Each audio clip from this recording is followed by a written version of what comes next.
Join our community by subscribing. Every click helps us share more stories like this one. The introduction. In the dim light of early morning, the town of Maplewood lay shrouded in a haze of mist. It was a place that evoked a haunting sense of nostalgia wrapped in whispers and shadow. The streets, lined with aged oaks, were silent except for the faint rustle of leaves.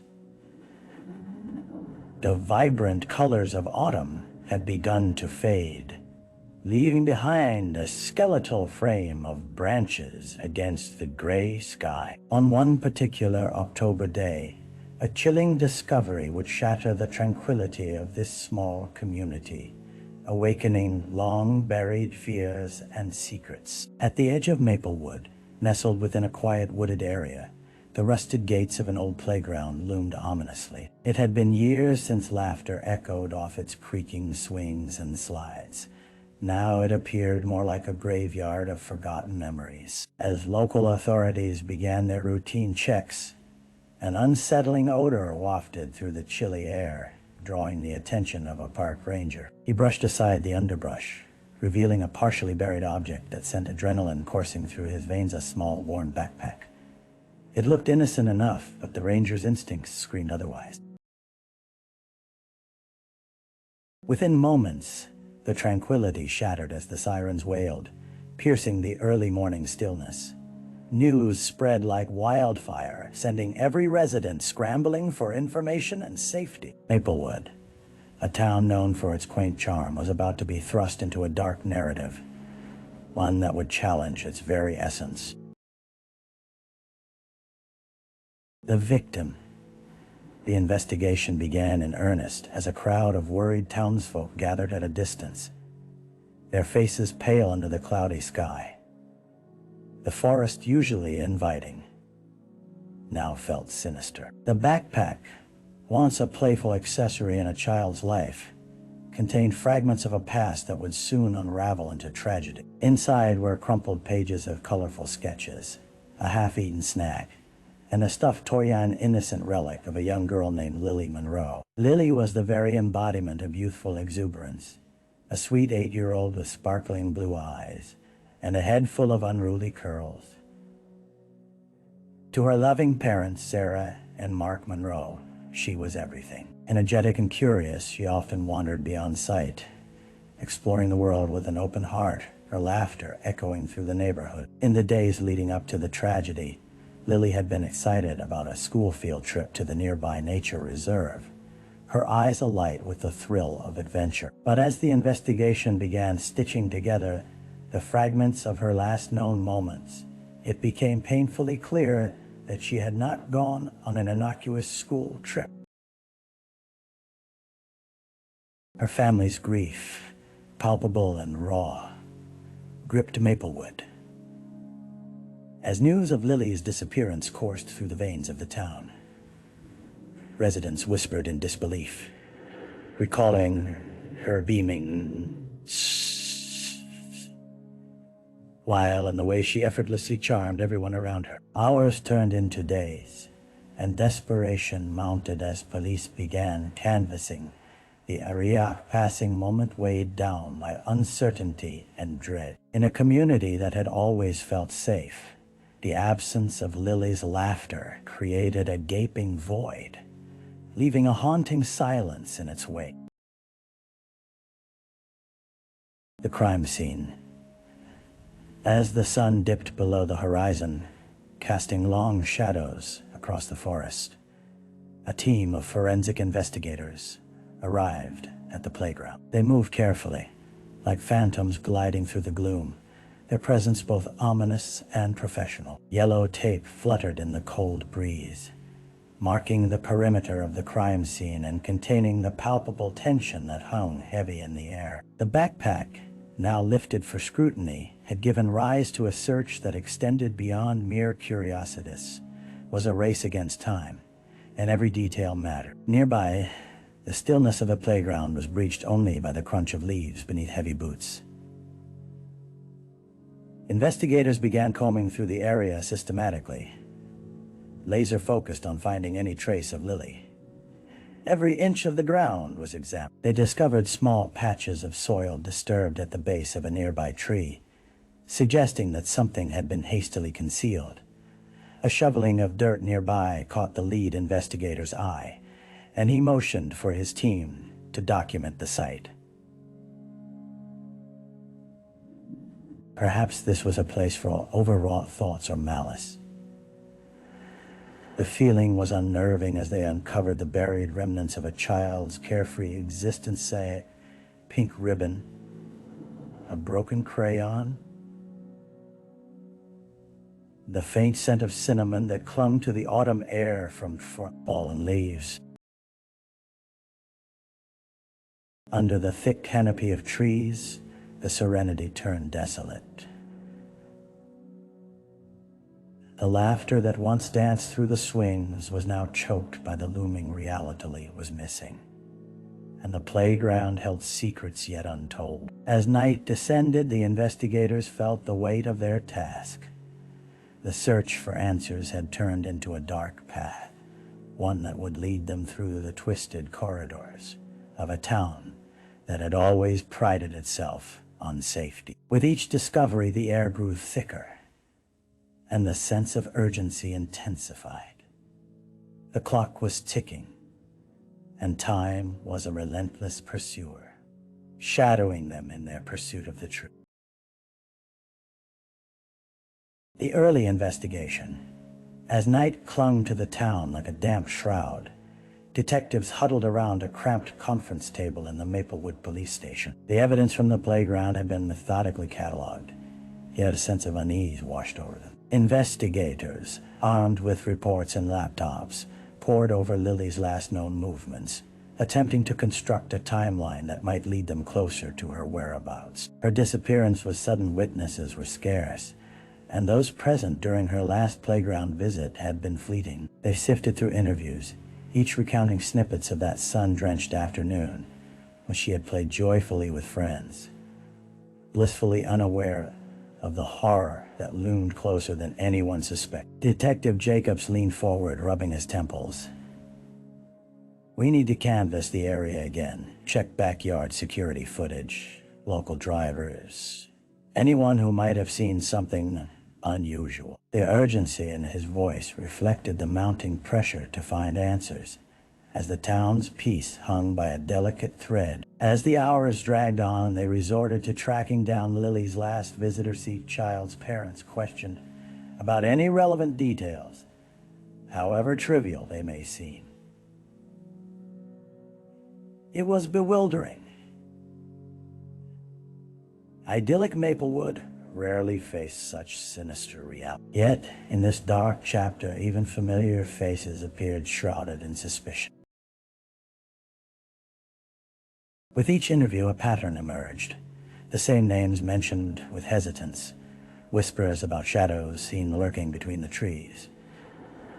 There was talk of an old mechanic, known for his reclusive nature and cryptic, unsettling behavior. His name sent ripples of discomfort through the room, and it quickly drew the focus of Detective Jacobs, now fueled by a tangible thread of hope. In the heart of that police station, the weight of fear transformed into resolve, determination to uncover the truth.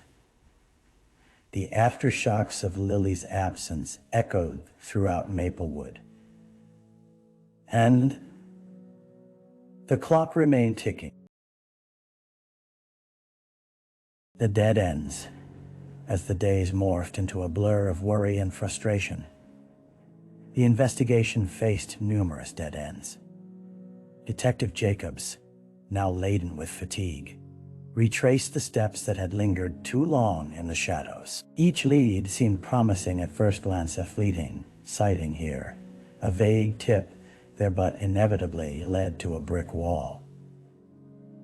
The name of the old mechanic, Kenneth Rourke, had propelled the investigation into a tense spiral. Armed with a search warrant, the police combed through Rourke's dilapidated garage, rife with the smell of oil and rust.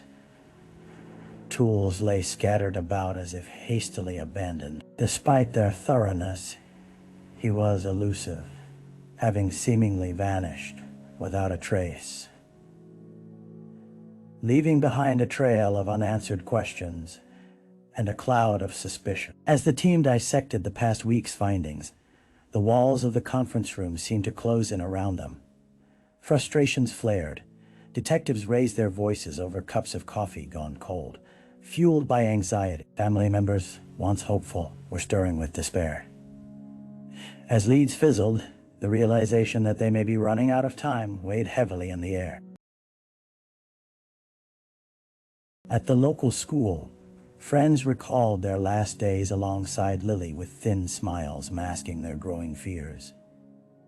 Each recollection felt like a dagger, heavy with regret that they hadn't paid closer attention, that they hadn't seen the sign. While the town's heart continued to break, rumors festered, creating a rift where trust once thrived. But Detective Jacobs wasn't ready to concede defeat. He sifted through the again-compiled notes, piecing together the fragile tapestry of clues each point, leading him back to the playground, the scene of Innocence now forever tainted. There was one last avenue to explore: hidden surveillance cameras along the main thoroughfares leading into Maplewood. If they could retrieve images, perhaps shadows of truth would emerge from the depths of dark. With determination ignited, Jacobs refocused on that elusive light of hopia flicker, waiting to be uncovered amidst the disarray of uncertainty. A break in the case. It was on the fourth day of uncertainty that a glimmer of hope finally broke the oppressive quiet that had settled over the Maplewood police station. The detectives had been diligently poring over surveillance footage extracted from traffic cameras along the main road leading into town. What began as a monotonous exercise gradually transformed into something more. As chaos unfolded in the conference room, their persistence paid off. A small but significant detail emerged from the grainy footage: a dark-colored van lingering at the edge of the schoolyard on the day Lily vanished. A sense of urgency washed over the team as they scrutinized the video, watching it frame by frame, seeking clarity amid the blurry pixels.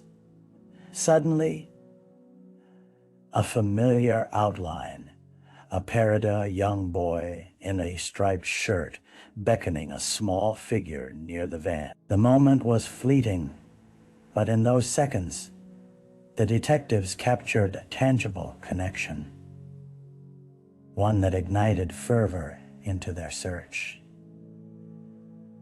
The face of the driver remained obscured, but the image of the van was clear enough to focus their efforts. Detective Jacobs looked up, breathless, as realization dawned. We need to trace this vehicle. Find out who it belongs to. If we can identify that driver, this could change everything. The air was thick with renewed purpose, and the office buzzed alive once more, phones ringing and fingers tapping against keyboard. An immediate search revealed the vehicle was registered to a resident local to Maplewood, but not well known, a man named Samuel Dell. The whispers around town painted him as eccentric, someone who occasionally made troubling comments. Yet, no one had connected Dell to Lily's all-too-brief existence. That evening, detective teams mobilized, converging on Dell's house on the outskirts of town. With each step toward the unknown, adrenaline pulsed, and the gravity of their pursuit settled on their shoulders. Would this reveal yet another dead end, or would it finally lead them closer to the truth? The suspect. The faint light of dawn broke over Maplewood as Detective Jacobs and his team approached Samuel Dell's modest homing, unassuming structure surrounded by a chain-link fence and overgrown hedges. The air felt electric with anticipation, a stark contrast to the peaceful veneer of the neighborhood. They had spent sleepless nights reviewing the recordings and piecing together connections, and now a tense confrontation loomed on the horizon. With a heavy swallow, Jacobs knocked on the cracked screen door. He introduced himself and requested a moment to speak with Dell. The middle-aged man appeared moments later, his disheveled hair and wrinkled face betraying an air of disinterest mingled with anxiety. He wore an old flannel shirt that hung loosely around his gaunt frame, his eyes darting with suspicion. "Why are you here?" Dell's voice trembled slightly, as though instinctually aware of the web being woven around him. Jacobs wasted no time. He detailed the investigation's tenuous links to his vehicle and asked if he'd been near the playground on the fateful day Lily disappeared. Dell's responses were evasive, his expressions unreadable. He claimed he had been at home, catching up on chores, but his shaky demeanor told another story. Jacob gut tightened that something was up. He pressed further, probing deeper into the details of Dell's movements that day. Unraveling the tapestry of lies required careful technique. In his half-truths, Jacobs noticed an unpredictable shift in Dell's tone whenever he was asked about the playground. It was an instinctual red flag, a quickening in his breath that betrayed him despite the facade of indifference. "Look," Jacobs leaned in, his voice steady yet demanding. "Well, know if you're lying, Samuel. We need the truth this community."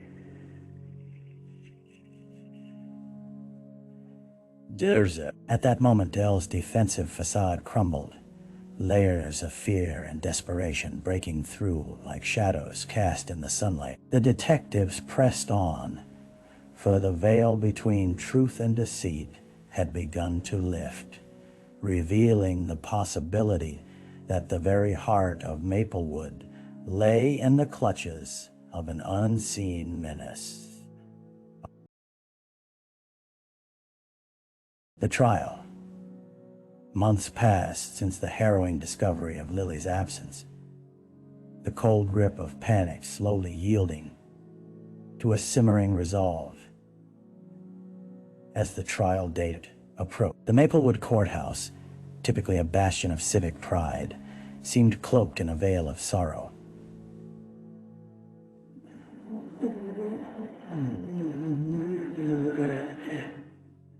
A community of Maplewood on edge and eager for closure gathered outside the brick and stone facade, voices low but buzzing with unease. Inside the courtroom, the atmosphere was tense, underscored by the palpable weight of unspeakable grief. Samuel Dell, now facing charges of kidnapping and aggravated assault, sat hunched over at the defendant's table, his once disheveled appearance meticulously groomed. No longer the unassuming neighbor, he had transformed into the embodiment of darkness that had crept into the lives of those who had once known peace. As the trial commenced, emotions ran high. The Monroes, devastated yet unwavering, entered the courtroom hand in hand, their presence a testament to their relentless search for justice. Every witness who took the stand, the parents of Lily's friends, teachers, and even local residents added threads to the fragile tapestry of the case, piecing together the children's interactions leading up to Lily's disappearance. Prosecution painted a chilling portrait of a man whose erratic behavior had long worried neighbors. Each testimony conveyed not only fear, but also the irrevocable loss of innocence that accompanied Lily's absence. The damning evidence of the surveillance footage replayed again and again, displaying Dell's presence at the playground amid Lily's last moments. But the defense attempted to shift the narrative, painting Dell as a misunderstood recluse.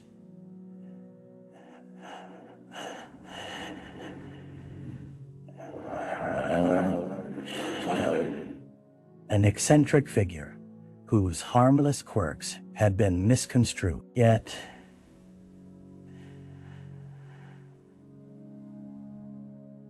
There was an undercurrent of growing unease among the jurors. The murmurs of doubt sparked by the mounting testimony. As the days dragged on, the tension deepened, and a realization settled over the courtroom. The essence of a community, uniquely intertwined with the well-being of its children, was now at stake. Would they embrace justice, or would fear of the unknown hold sway? Each moment felt significant, echoing the struggles of those who had fought to reclaim their town's heart amidst a profound darkness. The aftermath. With the jury's verdict delivered, silence enveloped the Maplewood courthouse. Samuel Dell was found guilty of kidnapping and aggravated assault, his expression revealing a mixture of shock and defiance as the weight of the guilty verdict fell upon him. For Lily's family, there was no celebration. Justice offered little solace. Their lives had been irrevocably altered, the echoes of laughter replaced by the haunting absence of their daughter. In the weeks following the trial, the community grappled with the emotional aftermath. Maplewood seemed smaller, its streets carrying an air of solemnity. Mornings that once breezed in with hope now arrived draped in heavy silence. Children played tentatively, casting wary glances toward the shadowy corners of the wood. The spirit of innocence that had defined their small town had become a fragile thing, desperately clinging to the faded memories of what once was. Vigils were held for Lily, her laughter immortalized in photographs and drawings that adorned the town hall. Her classmates released colorful balloons into the crisp autumn sky as a symbolic tribute to her memory, their tiny hands lifting fragile hopes upward as they searched for closure. Yet a lingering fear remained, a dark stain on a community that had once been a haven. For the Monroes, healing came slowly, facilitated by support groups and connections with other grieving families. They sought comfort in shared stories and the intimate understanding of loss. But late at night, when the world seemed too quiet, the ghost of their daughter would flood their thoughts, a relentless reminder that some wounds never fully heal. Detective Jacobs, still haunted by the case, reflected on the fragility of safety and trust within a community.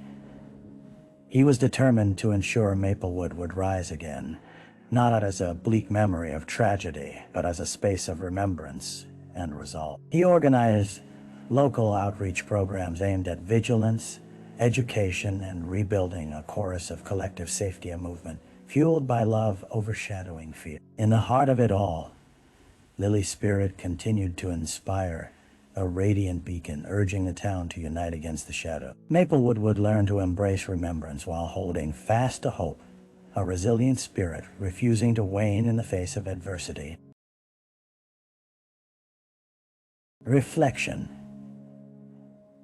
As the days turned into weeks and the seasons shifted yet again, the town of Maplewood began its slow journey toward healing. Individuals, while still grappling with the emotional scars left by Lily's disappearance, found solace in shared stories and community gatherings. The annual Fall Festival became a focal point, an act of defiance against the shadows of fear that had once blanketed their lives. Among the attendees, families came together, sharing laughter and joy. Bright colors adorned the stalls, sweet scents mingled in the air, and a lively atmosphere gradually began to stitch together the frayed edges of the community's spirit. Yet, amid the cheer, a meaningful tribute was woven into the fabric of the event, a mural dedicated to Lily, etched into the side of the community center. Each stroke told a story of remembrance, capturing her laughter and the imprint she had left on the town. Detective Jacobs stood quietly at the mural's unveiling, reflecting on the case that had changed his life. He had witnessed the strength of a community rising from despair, fighting to reclaim its narrative. In each person's gentle smile, he saw the resilience carved from adversity. As the sun dipped low, casting golden hues across the park, he whispered a silent promise to Lily Vow that her memory would not only remain alive, but would inspire vigilance and compassion among those she had touched. In this community of healing, hope was a powerful force, illuminating the darkness that had tried to engulf them. So, Maplewood embraced the future, a place forever altered yet determined to cherish the bonds that love and community could forge.